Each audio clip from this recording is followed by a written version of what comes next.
second road game in the SEC. Is obviously is one of the better teams in the SEC. They've won 9 straight and top 10 in the country. I think it's the first time it's been two top 10 teams play there at A&M. So they're going to be ready. I'm sure their fans are going to be ready. Last time we were down there, they had a great environment. So the the game's going to go a long ways to who's going to be in the conversation for winning the league championship. There's 5 teams that are 2-0, and we're 2 of them. So I think they got the third longest win streak in the country, and we got the sixth or seventh longest win streak in the country. So it's going to be a good game. They're one of the toughest teams in the country year in and year out. Buzz does an unbelievable job getting his guys to play hard, and they've out rebounded I think everybody but one. That's kind of their calling card, but they've gotten more skilled throughout all the positions since last year, as evidenced by the fact that, Wade Taylor's one of the best guards in the league. He's been one of the best guards in the league for years now. He's out, and Phelps goes for 34. So now they've got 2 guards capable of going for, mid 30s to 40 points. So, you're going to have to, I'm assuming he's going to play. You're going to have to worry about 2 of the best scoring guards in the league. And they've got shooting they've added, and they still have the aspect where they get all over the old board. So they're a tough cover on defense. Their defense is top 10 in the country. They turn people over. We've had an issue with turnovers too many times this year. So we've got to protect the ball better than what we have too many times this year. And then, they're tough guys. I mean, we've been able to save ourselves with our poor shooting from 3 by how many offensive rebounds we've gotten. And they roll out some tough guys and aren't just going to hand us old board. So we're going to be in for a dogfight down there, and we know it. Start Blake. Hey Nate, I was just wondering what you've thought of what you've seen from Houston Mallette this season, and if he's kind of playing the amount of minutes that you envisioned whenever you took him off the red shirt.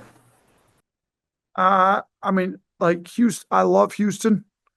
I think he's going to be really, really good, but his knees have been bothering him still. Like that's the issue with him is, they got him well enough to play the games they needed him to at Pepperdine, but he didn't practice the entire summer. A lot of the fall he was out because he's had these recurring knee issues, and still not 100%. So when he's played, and he's been able to, with his knee, his efforts unbelievable. He's getting that's the issue too with him. Like, right, he's got bad knees, but he's flying around like he's 13 years old and has no mileage on his knees. So, he's got no off switch, as he likes to say, which is great. So he gets old boards, he sprints the floor, he's been able to shoot it well. He's if we can get his knees right, he's going to be a really good player in this program because he shoots it well from 3, plays ridiculously hard, and all he cares about is winning. So I love him. We just got to, he's been having knee issues, and they're continuing to flare up. Mike Rodak. Just to follow up on that, on TV Wednesday night, the ESPN broadcasters were mentioning the possibility of a medical red shirt for him. I don't know if that's something that's still realistic or just where that stands. Yeah, I mean, if his knees don't get better, and that's something we've got to evaluate. And I think when it comes out, we've got to do the medical reports by this evening. He will be out this game. Just we've got to make a decision. Can we get them better to the point where he's good enough to play the minutes he deserves because this is his last year in college? Or are his knees not going to be good enough, and it'd be smarter to, I think the last game was the last one he could play any amount of minutes and still get the medical red shirt with the knee deal that he's been having on go. So we've got to make a decision. So he's going to be out for this game, and then based on how rehab goes these next couple weeks, we've got to make a decision on that. Charlie Potter. Yeah, Coach, when you look at the free throw struggles, is it as simple as just getting in the gym and getting shots up, or is there more you can do to try to help those numbers improve? Listen, outside of hiring a third party guy that I'm not sure if he can do it or not, I like I've always said with the guys, I mean, there's obviously a mental side of free throws for sure. I played and one of my years, I had that a little bit. I think I was 90% plus halfway through my freshman year. And then you get a little, miss a few and miss one that, cost your team a game or whatnot. And all of a sudden you start overthinking it. So there's a mental side to free throws that you got to build confidence. But the best way to build confidence is just get in the gym and shoot a bunch. Like you see 1,000 of them go through the net, you're going to have confidence, step up. Like I make these, that's what I do. So the best thing you can do for free throws, it's the one thing in basketball that there's no variables at all, ever outside of the ones that you yourself put in your head. So there's no defense. It's the same distance, same everything. So, we've been in the gym, we worked, we didn't do anything live yesterday, but we did shoot a lot of free throws, walk through some of their stuff. Guys have been in the gym on their own shooting them, but yeah, it's some if we don't fix, it's going to cost us a game because there's plenty of games. I think Ken Palm's got us losing this game by one. It would stink to lose a game by one and go 10 and 20 at the line like we did the last game. Jack Nolt. Yeah, Nate, you had that hard coaching moment with Darion during that sequence at the start of the second half. What does it say about him taking that coaching well as a freshman and responding well to it for the rest of that game? Listen, Darion's one of the best young men I've ever coached. His mother Marie's done an unbelievable job raising him. She coaches him hard. She's on him when he's not playing hard. He's about winning. I'd rather get on a guy and raise his level than have to, some guys don't really respond to that. So the only other option is just sit him. Darion doesn't want to sit. Like he wants to compete, he wants to play. So I'd rather kind of get on him and keep him in the game. So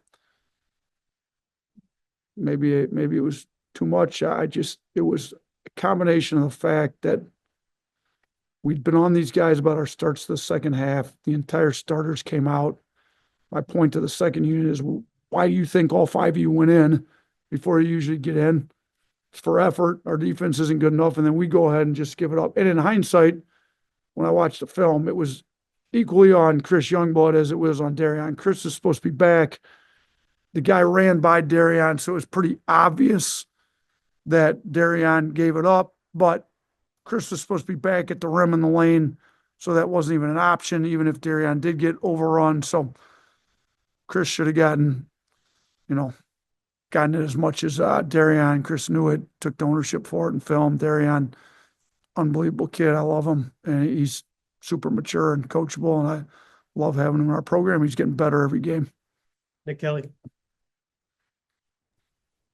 Yeah, Nate, practice question for you. How would you describe the way you like to have your guys practice and just your overall approach to how you structure practice? Competitive, intense, while teaching. Like, every drill we do as much as possible. Not 100%. There's some, we got some warm up, some station work here and there, like some skill level stuff when they go to positional, but pretty much everything we do 5-on-5s, competing against each other, even some of our 5-on-0 stuff, we score and compete. The live stuff's live, day before a game, we just got out of practice. It was live. It was intense. Guys got after it. We try to, every day we've got two teams and try to keep them very competitive. And even, the day before games, we typically go first unit versus second, but our second unit's not a normal second unit. There's plenty of starters in that second unit, so it's still, they still compete. And matter of fact, today the second unit beat the first unit. So, and first unit wasn't terrible. They coughed it up, turned it over a few times too much early, and cost them the day. But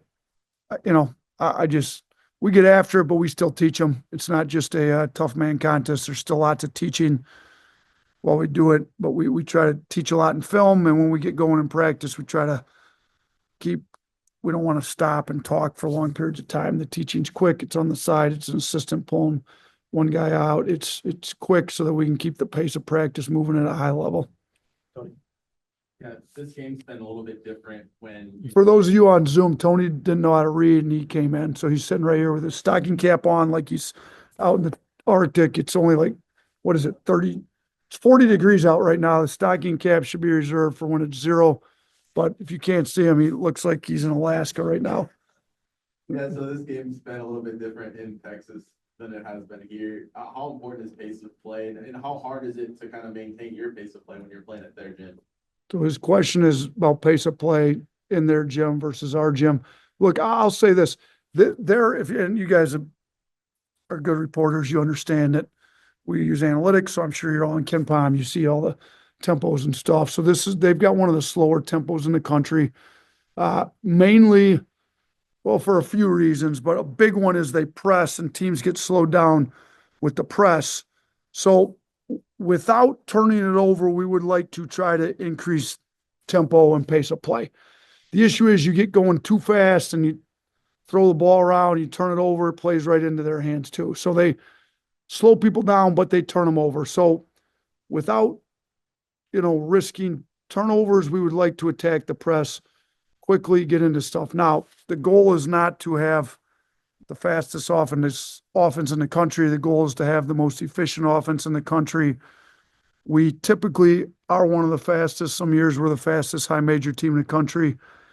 We didn't end up number 1. I think we ended up number 2 in efficiency last year. I think we're number 3 right now in adjusted efficiency. So without sacrificing efficiency, which turnovers are the worst possible thing you can do to affect your efficiency numbers, we do want to get the tempo up. I do think their intensity, their level of play is great in their arena.